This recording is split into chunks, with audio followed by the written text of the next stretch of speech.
Good morning, everyone. Agutavach, Shavua Tov. We are continuing here in the words of the Beis Halevi in his Maimah Bitachon. We left off last week with this idea that a person has all the well springs of Emunah and Bitachon, the force of life coming from HaKadosh Baruch Hu. Hashem certainly is the one that will take care of all of our needs, and He will shower us in the proper way with Parnasa. And those are the living waters, as we depicted. And if a person, Rahman al-Itzlan, will abandon those Mayim Chaim, those living waters, the waters of HaKadosh Baruch Hu's benevolence and His kindness and His taking care of us and being mefarnas, sustaining us, and they end up trading them in for the broken cisterns that have no water and have nothing there, so then a person gives up the bracha of Parnasa which comes from HaKadosh Baruch Hu, and they begin searching and seeking other ways to make a living. Now when Hashem is no longer in the picture, so then a person feels obligated to even do some shenanigans over there in the world of business to make a living, because they don't see the Yad Hashem, they don't see the hand of Hashem. So HaKadosh Baruch Hu, so the Beis Halevi is pointing out over here how careful a person must be in business to continue to keep their Emunah and their Bitachon strong. As we pointed out many times over the several months, that the Chayvus Halavava is the duties of our heart, which is perhaps one of the initiators in the world of Bitachon, and the Hishtadlis tells us and explains that the Hishtadlis that you do has to be commensurate with that particular line of Parnasa that you are in. So whatever is considered normal under the circumstances of that job, of that profession, of that store, of that trade that you have, so then that's considered the hishtadlus that you do, and you're not considered to be a blasphemer. You're not someone who's running away from HaKadosh Baruch Hu. You're not someone who's denying the fact that Hashem takes care of everything. But when a person begins playing games in their parnasa, when a person begins looking for other avenues to try to make a living, that is keneged, that goes against the way in which HaKadosh Baruch Hu wants us to serve Him and believe in Him and trust in Him that He's going to take care of everything. So that's when we show a great display of our lack of real bitachon b'Hashem, and that's when we end up investing our energies in the broken cisterns, the ba'aros nishborim that we spoke about last week, where you will find no water. You will find no parnasa. And all of these Ponzi schemes and all these swindling of the IRS and shaving the money off of the register and billing the patients when you're not supposed to.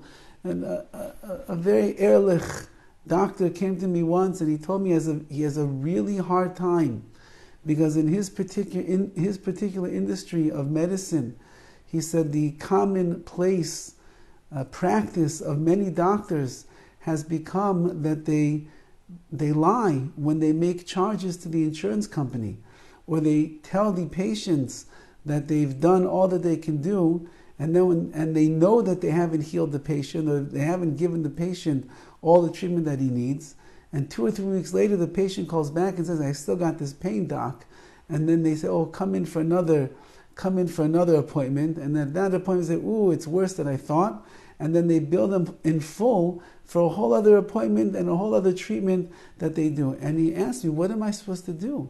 How am I supposed to survive in this world of medicine when many of the doctors are playing games with their patients and the insurance company?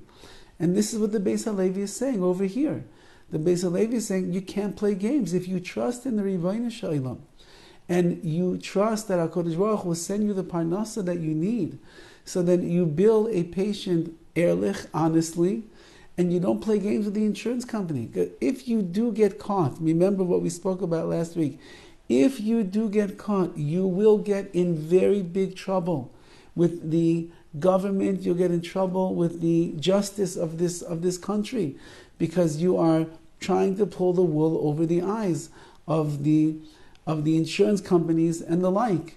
So if you trust in HaKadosh Baruch Hu, what do you have to worry about?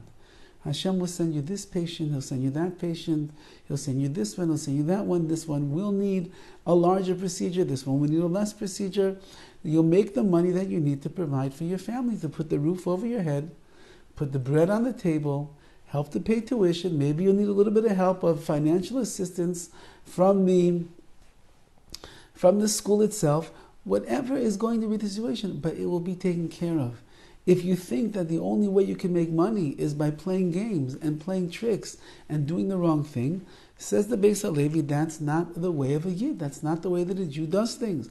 Whatever is normal in your business, in a natural, legal way of hishtadlus, that a person does.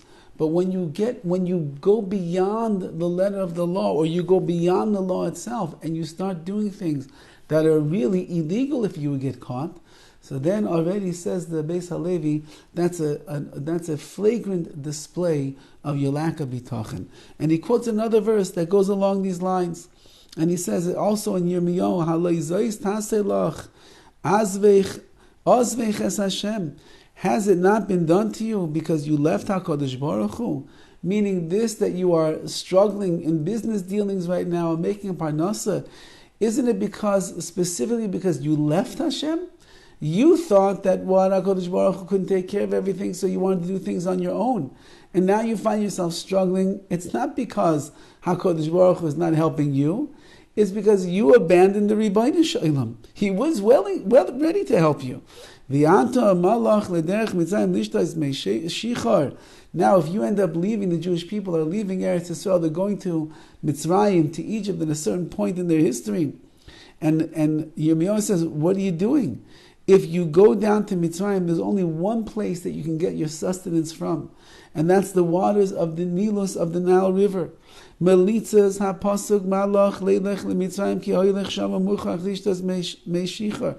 You leave HaKadosh Baruch Hu, you leave Yerushalayim, you leave the heavenly city where HaKadosh Baruch Hu is in your life taking care of you, because you say Parnas is better in Mitzrayim. What's in Egypt? In Egypt, there's only one source of Parnasa, that's the Nile River. It's not the Ribbono Shel Olam, it's the Nile River. So you're putting all of your faith into the river that is going to irrigate your fields, is going to sustain you, it's going to give you to drink. Leiseilech v'loi sishteh. Says Yirmiyahu Navi, do not go there and do not drink. Because once that you do, you go there and you drink, you are showing HaKadosh Baruch Hu, I rely on the Nile River, I don't rely upon you. I rely upon other material, physical things of this world. I don't rely upon you to be able to do everything. And that, says the Beis HaLevi, is a very negative position for a person to put themselves into in the world of Parnasa. We believe in HaKadosh Baruch Hu. We know that HaKadosh Baruch Hu can send every penny that we need to survive for this year. I do things ehrlich in the right way, and that's how I show that I trust in Hashem, by doing my business properly, by going to the job in an honest way, by being honest and sincere and legal with all of my patients and my clients and the business dealings that I have. That's how I show I believe that HaKadosh Baruch Hu is in charge of everything. I just have to do hishtadlus because that's what Hashem said. But the bracha of the parnasa, that is going to come from the Ribbono Shel Olam. Have a wonderful week.